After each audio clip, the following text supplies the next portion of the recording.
Ça, c'est un milieu où on se rassemble pour s'asseoir. Mais Dieu dit, quand il dit, je viens pour enlever l'église, pour prendre mon église, Dieu parle de toi, il parle de toi, il parle de moi, il parle de nous et il parle de vous. Alléluia. Amen. Donc l'église, c'est l'ensemble des chrétiens. Et quand Dieu dit, la parole dit ici, le thème dit, le règne du Saint-Esprit dans l'église, ça veut dire le service que le Saint-Esprit fait dans toi.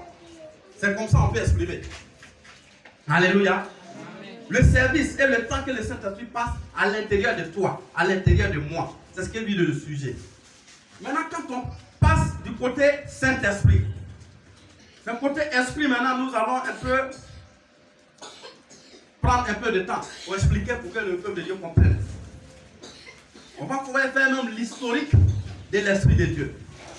Vous comprenez que lorsque Dieu a créé la terre, il allait créer Adam et il a créé Ève. N'est-ce pas? C'est la vérité, non? Dieu crée Adam et puis il crée Ève. Nous sommes dans la prédication comme ça. Hein? On est dans la prédication, on veut expliquer au peuple de Dieu ce matin de comprendre comment le Saint-Esprit se manifeste dans l'église et qui est le Saint-Esprit. C'est tout ça que nous voulons expliquer ce matin. Mais on ne peut pas expliquer quelque chose sans toutefois savoir de qui il s'agit, qui il est. Alléluia. On peut dire que cette mangue-là, elle est très douce. Mais tu ne sais même pas ce qu'on appelle mangue. Il faut qu'on te dise ce qu'on appelle mangue là, c'est un fruit. Alléluia. C'est comme ça. Donc le Saint-Esprit ici, j'étais en train de dire, Dieu crée Adam, il crée Ève. Et ils vont engendrer deux enfants, Caïn et Abel. Abel sera tué par son frère Caïn. Et Dieu, dans sa colère, va maudire déjà Caïn. Pour dire que lui, sa lignée, c'est déjà, c'est pas clé, c'est fini. Maintenant, Dieu va donner encore un plan B. Pour dire que bien aimé dans ta vie, lorsque même Dieu se fâche contre toi, lorsqu'il se fâche contre toi et que tu demeures avec lui, il ne va pas te laisser dans cette colère-là. Parce que la Bible dit que Dieu, il est souverain. Tu peux poser des actes. Pour des personnes aujourd'hui qui se disent, non, il a tellement fait de mauvaises choses. Et je suis venu m'asseoir à la main et Dieu pourra me pardonner. Bien aimé, laisse-moi te dire ce matin que notre Dieu, il est un Dieu qui est souverain. Tu as déconné, tu as fait pour toi-même, tu as fait des choses que l'homme ne peut pas pardonner. Mais dès l'instant où tu demandes à Dieu, tu dis, Père, je te demande pardon. Tu reconnais tes péchés. Il a dit, si vous reconnaissez vos péchés et que vous les confessez, moi l'Éternel, je suis juste et fidèle pour vous pardonner. Alléluia. Amen. Donc à l'instant même que tu fasses 20 divorces, que tu tues des milliers de personnes, que tu fais des maraboutailles pour chasser des gens dans leur foyer, que tu fais des choses plus graves. Mais dès l'instant où tu viens à Dieu et que tu lui demandes pardon, il a un plan B pour toi. Alléluia. Amen. Et c'est dans ce sens-là, Dieu va, dans son plan B, donner un autre enfant à Adam et Ève qu'on appelle Seth. Alléluia. Seth aussi, dans sa généalogie, il va faire aussi Noé. Noé aussi va subir tout ce qu'on appelle les déluges, aller dans le bateau, fabriquer, rentrer, sortir. Noé aussi, dans sa lignée là, il va sortir un nom qu'on appelle Sem. Il y a Seth, il y a Noé et il y a Sem. Alléluia. Et c'est de Sem maintenant va sortir Terah. Terah qui va aussi engendrer Abraham. Alléluia. Amen. Et c'est d'Abraham là que Dieu va parler à Abraham pour dire, je bénirai tous tes descendants et que de toi sortira Israël, mon peuple. Suivez bien, hein? On commence un peu loin pour amener le peuple à comprendre qui est le Saint-Esprit, même qui est Jésus. Parce que les gens, aujourd'hui, ils disent, on parle de Dieu, on parle de Jésus, on parle de Saint-Esprit. Il y a des personnes, même quand tu dis Jésus égale à Dieu, égale le Saint-Esprit, il y en a même, ils disent, mais les chrétiens là, vous ne comprenez rien. Comment vous pouvez dire que ces mêmes personnes sont une seule personne? Il y a tout un amalgame, un mélange. Alléluia. Donc Terah va faire Abraham. Et Abraham, maintenant, après que Dieu l'ait béni, Abraham va commencer à engendrer. Il va engendrer Isaac. Isaac, maintenant, va à son tour engendrer Jacob. Et tout va partir maintenant de Jacob. Alléluia. Et de la lignée de Jacob, Jacob va faire plein d'enfants. Je crois même 12 tribus. Et de la lignée de Jacob, il va sortir la tribu de Juda. Alléluia. De la même lignée de Jacob va sortir aussi Joseph qui va être vendu par la jalousie de ses frères, qui va se retrouver quelque part en Égypte. Joseph se retrouve en Égypte. Dieu va bénir Joseph à ce que Joseph devienne le deuxième homme de l'Égypte. Et lorsqu'il y avait la famine en Israël, Joseph maintenant va demander à faire venir son peuple. Il va faire venir Jacob et tous ses enfants en Égypte. Ils seront bien vus dans un premier temps. Mais au fil du temps, ceux qui ont connu Jacob et Joseph, ils ont connu comment Joseph a été quelqu'un de plus important pour Égypte. Tous ces rois-là, les pharaons, ils vont mourir, ils vont se succéder, ils vont mourir, jusqu'à ce que les derniers maintenant rois qui viennent, ils n'ont plus la notion. Alléluia. C'est comme les enfants d'aujourd'hui, ils n'ont pas vu les grands-parents, ils n'ont pas vu comment les gens ont souffert. Aujourd'hui, tu parles à un enfant, un père de famille parle à un enfant, il dit, oh, faut quitter là-bas. C'est-à-dire, il le boude déjà. Parce que lui, il n'a pas connu quels ont été les liens de nos parents avant. Pour lui, là, c'est son père génétique, là. C'est lui seul, lui, connaît. Mais en dehors de ça, là, le frère de son papa, la soeur de son papa, les enfants d'aujourd'hui ne connaissent pas ça. Pourquoi? Parce qu'ils n'ont vraiment pas connu comment les parents étaient liés avant, ou on ne parlait même pas de cousins. C'est ton cousin, c'est ton frère. Ta cousine, c'est ta soeur. Mais aujourd'hui, là, c'est eux qui font la différence. C'est eux qui connaissent que cousin, là, il n'a rien à voir avec ma famille. La cousine n'a rien à voir avec ma famille. Alléluia. Amen. Donc, c'est un peu ça. Ceux qui sont arrivés et ils n'ont pas connu quelles sont les souffrances que Joseph a menées. Et ils vont commencer à faire endurer maintenant des difficultés au peuple d'Israël. Le peuple d'Israël va faire 400 ans en esclavage. Ça, c'est côté Joseph. Mais de la tribu de Juda, vous allez voir que de cette tribu va sortir le royaume de David. Et du royaume de David, de généalogie en généalogie, il va sortir maintenant un homme au nom de Joseph, qui avec Marie vont engendrer Jésus-Christ de Nazareth. Alléluia. Amen. Alléluia. Amen. Mais de là, depuis Adam et Ève, jusqu'à ce que Jésus-Christ arrive, nous sommes encore dans l'ancienne alliance. Et dans l'ancienne alliance, nous avons un Dieu. Réveillez, si vous avez votre voisin qui dort, vous le réveillez parce que c'est important aujourd'hui. Important de comprendre véritablement quelle est l'histoire du Saint-Esprit. Donc, je disais, depuis là-haut jusqu'à ce qu'on arrive à Jésus, on était encore dans l'Ancien Testament. Et dans l'Ancien Testament, nous avons un Dieu qu'on était capable de voir comme ça physiquement. Nous avons un Dieu qui accompagne le peuple d'Israël, qui était devant qu'on voyait. Au point même que quand Dieu a dit à Moïse, va faire sortir mon peuple, il dit en condition que toi, l'Éternel, tu marches au devant de nous, que tu sois avec nous. Donc tout le monde voyait, au moment où vous marchez là, vous voyez devant là-bas, là, vous voyez vraiment Dieu. La journée, il vient avec la colonne de nuée, c'est-à-dire c'est les nuages comme ça, quand ça bouge là, vous suivez les traces, vous partez. Dieu est là, il libère sa parole. La nuit aussi, c'est les nuées, la colonne de feu. La nuit, c'est le feu qui est là, et puis vous suivez ce feu-là. Au point qu'ils arrivent dans le désert, Dieu maintenant va s'installer sur la montagne. À chaque fois que Dieu veut parler à son peuple, Moïse se déplace, il va, il s'assoit, et puis Dieu sort, et puis Dieu lui parle. Alléluia. Amen. Alléluia. Amen. Dieu parle à Moïse. À un moment donné, comme l'homme reste tel, les gens vont commencer à grogner. Pourquoi c'est Moïse qui y va? Pourquoi Dieu ne nous parle pas aussi? Moïse a demandé que le peuple d'Israël, tout le monde vienne pour écouter Dieu. Et lorsqu'ils sont arrivés, et que Dieu s'est présenté, ils ont compris que même ceux qui sont au pied de la montagne, lorsque Dieu s'est présenté, la Bible dit que c'est du feu qui était descendu. Alléluia. Amen. Dieu, c'était un feu dévorant. Alléluia. Amen. Et lorsque le peuple d'Israël était au pied de la montagne, le feu était tellement fort que les gens ont commencé à se barrer les yeux, à commencer à fuir. Moïse, ça n'a pas la peine, on ne veut plus parler à ton Dieu. Parle à ton Dieu et puis viens nous donner les informations. C'est trop fort pour nous. C'est trop fort pour nous. Pourquoi? Parce que c'est le feu dévorant. C'est le feu qui touche. Alléluia. Mais bien aimé, c'est ce feu-là qu'on appelle Dieu. Si ce feu-là, il est capable de brûler l'homme, il est capable de brûler l'homme à ce que l'homme prenne la fuite. Mais c'est lui qu'on appelle le Belzébuth. C'est lui qu'on appelle les mouches. Qu'est-ce qu'une mouche peut faire devant Dieu? Alléluia. Alléluia. C'est pour ça que je vais dire à quelqu'un que si tu as Jésus-Christ de Nazareth, si tu as l'Éternel Dieu en toi, c'est lui-même qu'on appelle le Goliath même de ta maison, il ne peut pas t'approcher. Alléluia. Amen.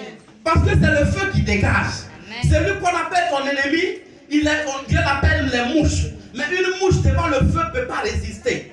Mais nous avons peur, nous avons des véritables soucis. Pourquoi? Parce que nous ne savons pas que celui qui est en nous, c'est du feu dévorant. Alléluia. C'est pourquoi lorsque un petit démon qui est converti, un petit sorcier qu'on a initié aujourd'hui, il se lève la nuit, il vient vers nous. On court derrière les hommes de Dieu. Hé papa, vraiment quand il est dormi là, j'ai vu un petit là, quand il est venu, il a commencé à me parler, puis après sa tête a commencé à devenir sympa. Papa, on l'a initié hier, il est venu faire essai sur toi. On l'a initié hier, il est venu faire essai sur toi. Et toi, maintenant qu'il y a le feu en toi, tu trembles dans ton lit et tu te dis que tu te trouves encore dans l'ancienne alliance. Alléluia. Amen. La Bible nous dit que Dieu répond par le feu. Donc tant que tu as Dieu, tu as l'éternel Dieu avec toi, c'est le feu que tu dégages. Et tant que tu vas dégager le feu, quelle que soit la dimension des persécutions, tu ne peux pas tomber. Alléluia. Quel que soit le niveau quel que soit le niveau du réseau de ta maison, tu ne peux pas tomber. Alors lorsque nous revenons à l'histoire, c'est le Dieu qui suivait le peuple qui était physique. Jusqu'à ce que Dieu maintenant envoie son fils unique Jésus-Christ de la généalogie de David, du rang de David, de la tribu de Juda, comme je le dis. Il envoie Jésus-Christ de Nazareth. Et au moment même où apôtre Jean, le baptiseur, était en train de baptiser, voilà Jésus-Christ qui arrive. Le ciel est ouvert, comme la Bible dit, et il dit, celui-ci est mon fils bien-aimé, en qui j'ai mis toute ma confiance. Alléluia.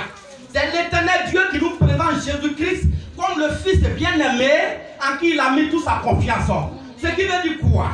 Ce qui veut dire que celui qui a vu Jésus-Christ de Nazareth, tu as déjà vu l'éternel Dieu. Alléluia.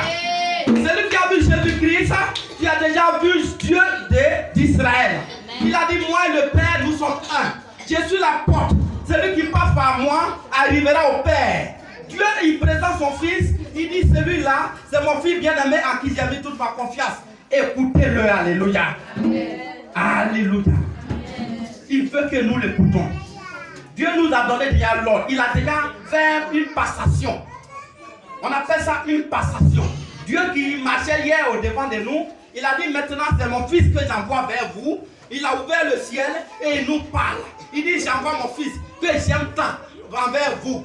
Suivez-le, écoutez-le. Ça veut dire que Dieu nous a passé Jésus-Christ en consigne comme la personne idéale. La personne qui peut redynamiser ta vie. Alléluia.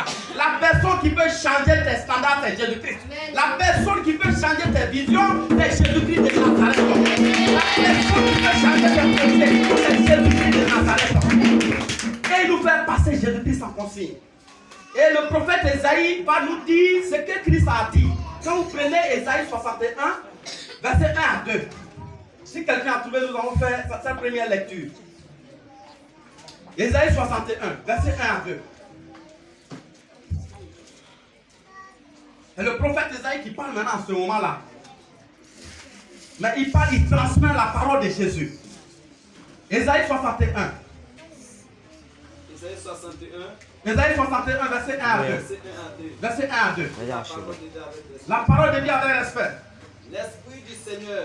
L'Esprit du Seigneur. L'Éternel est sur moi. L'Éternel est sur moi. L'Éternel m'a oint. Car l'Éternel m'a oint pour porter de bonnes nouvelles. Pour porter de bonnes nouvelles Aux malheureux. aux malheureux.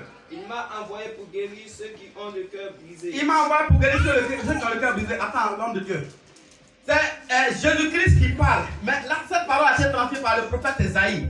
Jésus-Christ dit, Dieu l'a envoyé, son Père l'a envoyé, mais l'Esprit qu'il a mis sur lui, cet esprit-là, l'Esprit qui est sur Jésus-Christ là, c'est pour guérir les cœurs brisés, c'est pour libérer les captifs, c'est pour délivrer les prisonniers. Pour que ceux qui ont le cœur, qui pleurent, il va guérir ce cœur-là.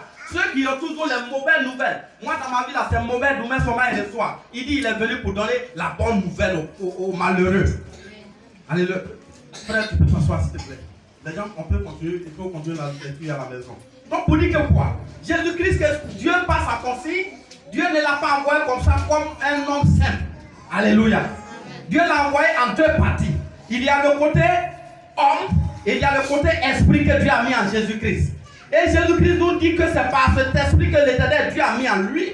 C'est par cet esprit qui fait ses miracles et ses prodiges. Alléluia. Et c'est cet esprit qui permet à Jésus, au point que lorsqu'il trouve quelqu'un qui est aveugle de descendre, qu'on appelle Bartimée, il est capable de toucher ses yeux pour que Bartimée retrouve la guérison. Alléluia. C'est cet esprit qui est sur Jésus qui fait que lorsque la femme qui perdait du sang depuis 12 années, il suffit tout simplement de toucher le pan de la robe de Jésus pour recevoir la guérison. Alléluia. C'est cet esprit qui fait de Jésus-Christ l'être suprême. C'est cet esprit qui fait de Jésus-Christ celui qui est supérieur à la mort. Alléluia. Alléluia. Donc c'est là que que Jésus-Christ, il a fait son entrée. Jésus-Christ va nous enseigner ce qui vient de Dieu, la parole de Dieu, ce dont nous avons besoin. Jésus-Christ va nous enseigner toutes ces choses. Et le jour, Jésus-Christ, la mission pour laquelle il est venu, il était question que Christ meure à notre place, pour que là où nous devions mourir, nous ne puissions plus mourir.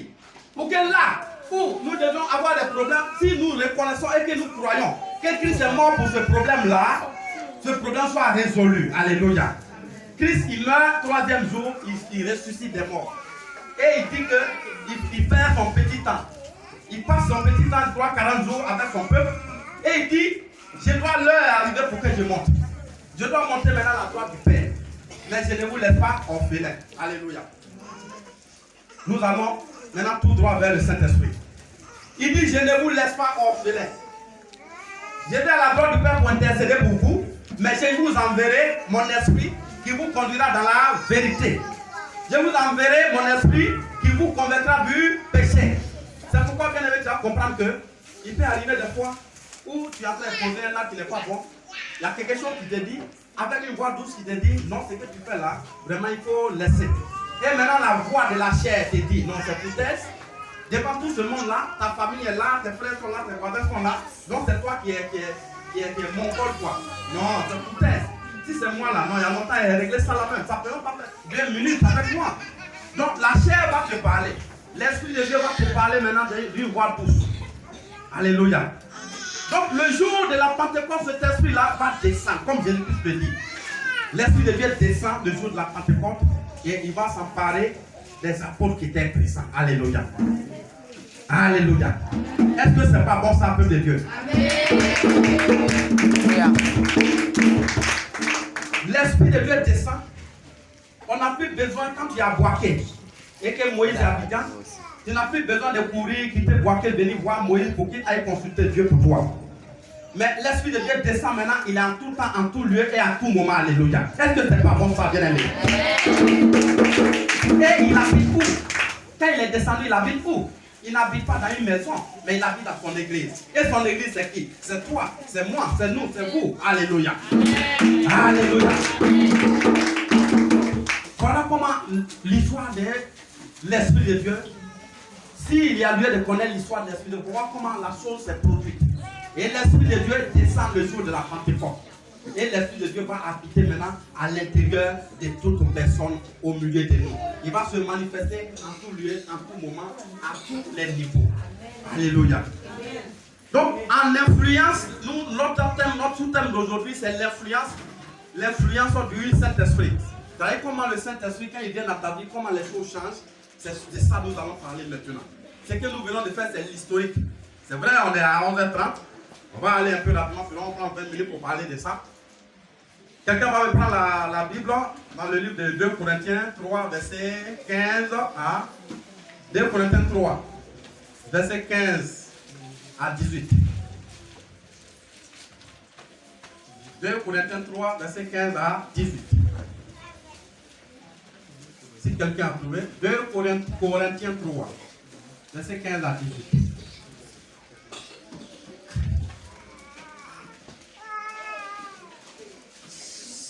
Quelqu'un a trouvé, nous allons passer à la lecture.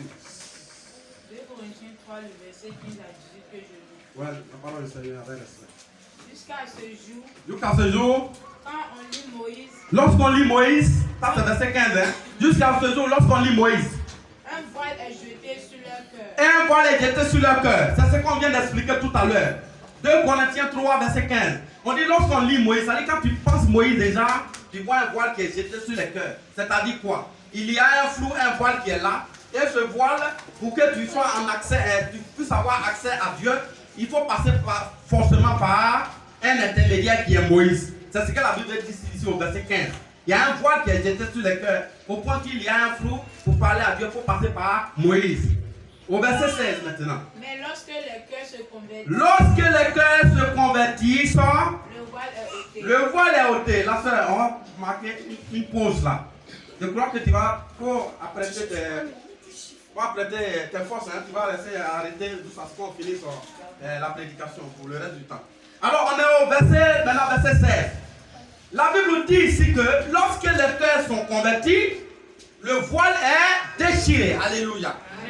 Oh, hier, il était question de Moïse qui constituait, disons, un voile pour empêcher, empêcher c'est trop dit, un voile par lequel il faut passer pour aller voir Dieu. Mais aujourd'hui, la Bible dit ici au verset 16 que lorsque les cœurs sont convertis, un voile est, les voiles sont déchirés. Alléluia. Et s'il y a quelqu'un qui a la mémoire, Christ, lorsqu'il allait à la croix de Golgotha, la dernière parole que Christ a prononcée, il dit maintenant tout est accompli, le voile est déchiré. Alléluia. Bien-aimé, Jésus-Christ dit que le voile est déchiré. S'il dit le voile est déchiré pour toi, mon frère. Le voile est déchiré pour toi, ma soeur. Il est déchiré pour nous tous. Alléluia.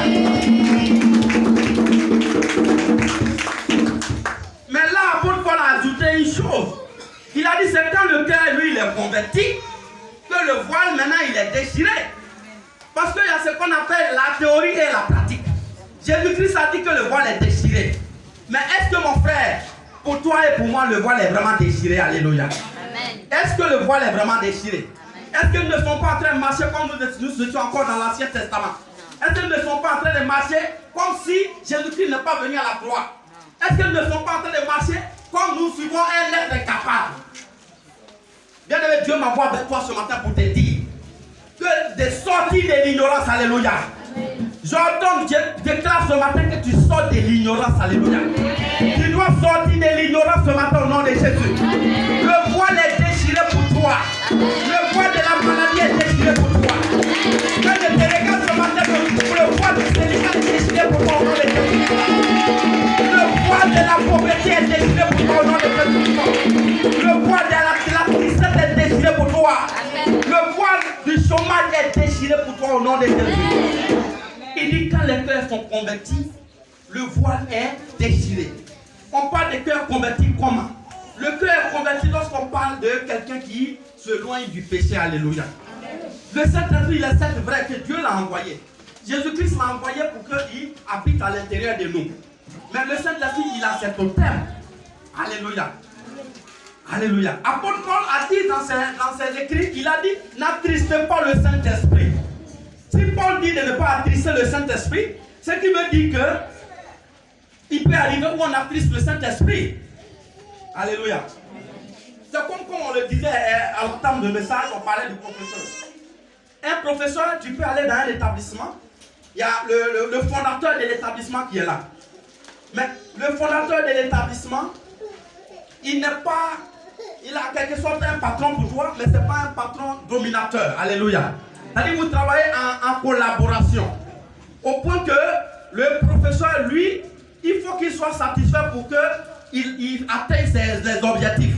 Les objectifs, c'est d'amener ton établissement à atteindre les 5 étoiles. C'est d'amener tes élèves à être des élèves excellents. Mais s'il arrive où toi, le fondateur, toi qui es en collaboration avec lui, toi qui es capable de l'envoyer, s'il arrive où tu le rends triste. Parce que si tu ne payes pas son salaire et que tu penses qu'il va venir toujours au travail, il n'y a pas d'argument. Il dit j'ai un loyer à payer, j'ai les enfants à nourrir, j'ai des transports à payer pour venir. Mais malgré cela, toi ça ne te dit rien et tu ne payes pas le loyer, et tu ne payes pas son salaire. Mais s'il n'a pas son salaire, mais comment son visage deviendra? Pendant que le propriétaire de maison vient le chasser, il sera triste. Alléluia. Il sera triste. Et lorsqu'il est triste, quelles sont les conséquences? Il ne peut que se retirer de ton établissement et aller s'installer dans un autre établissement où il sait qu'on peut le payer pour qu'il paye son transport, pour qu'il fasse ceci, cela. Il fasse toutes ses dépenses. Il en est des mains pour le Saint-Esprit. Alléluia. Si l'apôtre Paul dit de ne pas attrister le Saint-Esprit, c'est que le salaire du Saint-Esprit, c'est la sanctification tout simplement. Amen. Alléluia. Si tu ne donnes pas le salaire qui concerne le Saint-Esprit pour qu'il soit heureux, il ne peut que se retirer. Autrement dit, si tu ne veux pas t'éloigner du péché, le Saint-Esprit, il ne peut pas habiter en toi. Alléluia. C'est la seule condition. C'est ce qui fait que nous sommes dans la maison de Dieu et on a l'impression que Jésus-Christ ne pas allé à la croix pour nous. On est dans la maison de Dieu et le voile est encore sur nos visages. Pourquoi le voile est sur ton visage? Parce que celui qui doit véritablement te conduire dans la gloire de Dieu. La Bible dit que quand l'homme est converti, le voile il est déchiré. Or, Alors, quand le voile il est déchiré, cela apporte quoi? Le voile il est déchiré, t'apporte le discernement. Alléluia. Quand le voile est déchiré, cela t'apporte la véritable connaissance. Pas plus tard que tout à l'heure, nous avons une soeur qui a témoigné ici. La soeur était assise dans un taxi. Le taxieur partait tout droit à l'abattoir. Si on a été d'autres personnes, il serait assise là. Non, pardon, on va compléter le transport. Non, il faut laisser, il y a prendre quelqu'un. Ça fait rien. C'est qui est sur moi, il ne va pas s'asseoir sur mes pieds. Mais il ne va pas s'asseoir sur tes pieds le temps que tu as ta rencontre. On va te trouver couché là-bas. Il n'y a pas de langue, il n'y a pas de pied, il n'y a pas de doigt. Pourquoi? Parce que l'Esprit de Dieu, tu n'attends pas sa voix. Il dit, je connais mes brebis connaissent ma voix. Je les appelle et ils viennent. Alléluia. Mais est-ce que tu es vraiment la brebis de Dieu? La seule condition d'être la brebis de Dieu, c'est de t'éloigner du péché.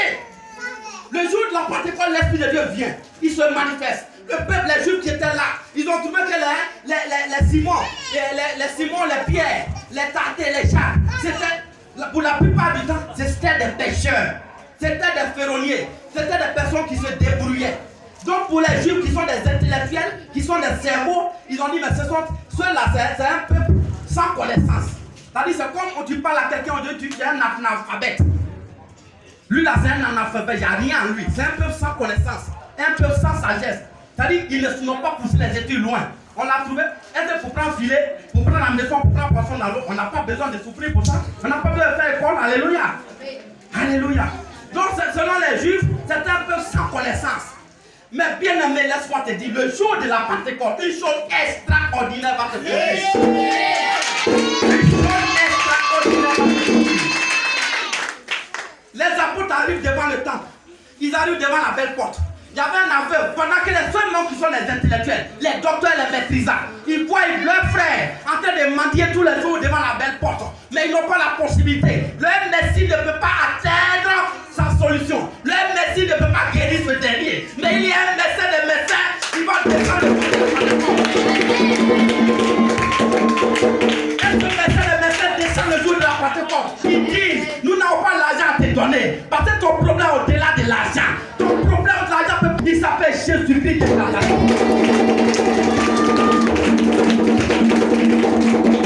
Il s'appelle le ressuscité du troisième jour. C'est celui que nous avons. Et c'est son esprit qui s'est emparé de nous. Son esprit qui est en nous. Voici comment ce esprit va se manifester. Ton esprit qui est en nous. Voici l'influence de l'esprit de Dieu qui est en nous. Lève-toi, prends tes bagages et va. Prends tes bagages, lève-toi et marche maintenant. Alléluia. Alléluia. Et la Bible dit à l'instant T, le malade s'est levé et il a commencé à marcher. Il a commencé à marcher. Et il a accompagné le peuple de Dieu à l'église. Ils ont accompagné le peuple de Dieu au temple. Alléluia. Alléluia. Les Juifs arrivent. Ils ont dit, tiens, mais ceux-là, c'est des personnes de sans connaissance. Mais avec les preuves qui sont à côté d'eux, nous ne pouvons plus dire que c'est des personnes de sans connaissance. Mais nous avons l'impression que leur connaissance est au-dessus de nos connaissances. Alléluia.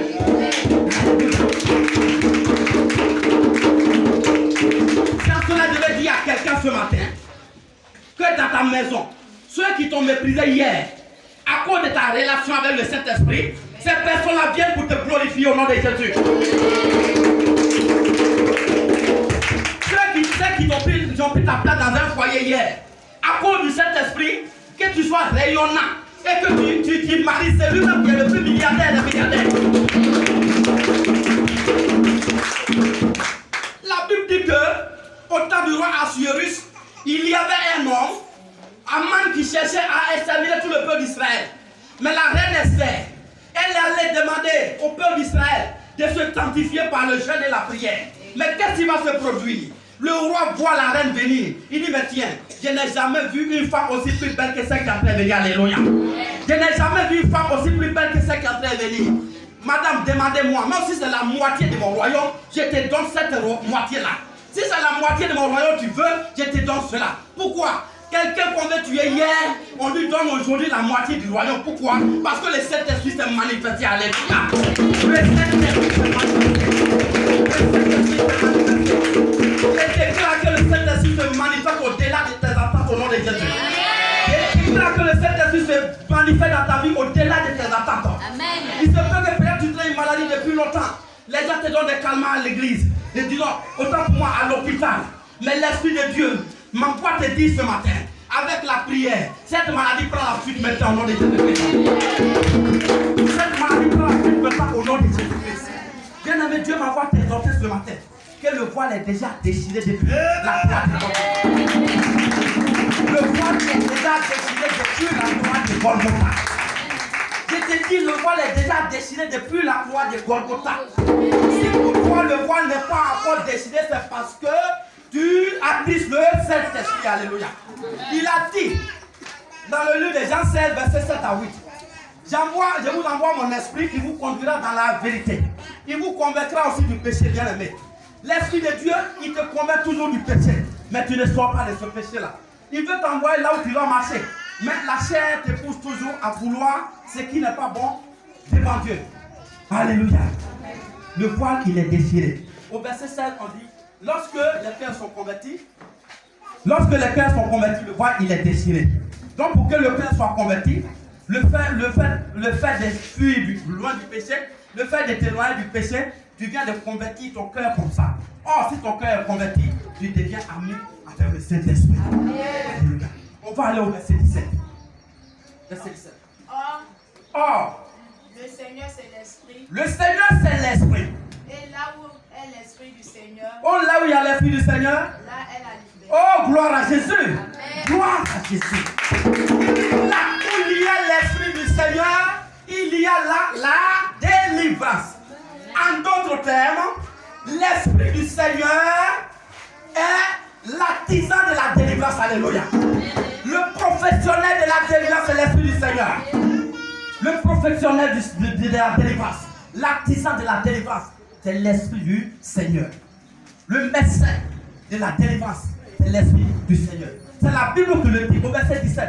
Il dit là où il y a le Saint-Esprit, là il y a la délivrance. Ce qui veut dire, s'il n'y a pas de délivrance,